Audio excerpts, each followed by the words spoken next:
అంటే అర్థం తెలుసా మీకు? ఏమీ లేనివాడు, ఖాళీ డబ్బా. ఇంకా ఒక ఖాళీ అయిపోయాడు ఒక మనిషి అంటే ఎవరి కోసం? మన కోసం కాదా?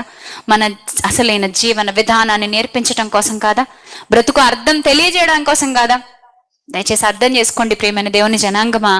క్రిస్మస్ పరమార్థం మనం నిత్య జీవానికి దగ్గరగా వెళ్ళడంలో ఉంది, పాపానికి దూరంగా జరగడంలో ఉంది, ప్రపంచంలో క్రీస్తు ప్రేమను వెదజల్లడంలో ఉంది, ఎల్లప్పుడూ నీ హృదయంలో ఆ ప్రేమ పుష్పాలను పరిమళింప చేయడంలో ఉంది. క్రిస్మస్ అంటే కేవలం 3 అక్షరాలు కాదు, క్రీస్తును ఆరాధించుట. క్రిస్మస్ అంటే అర్థం ఏంటి? క్రీస్తును ఆరాధించుట. అలా ఆరాధించే క్రమంలో నిష్కాపట్యం ఉండాలి, సత్యం ఉండాలి. ఏది తీసేయాలి?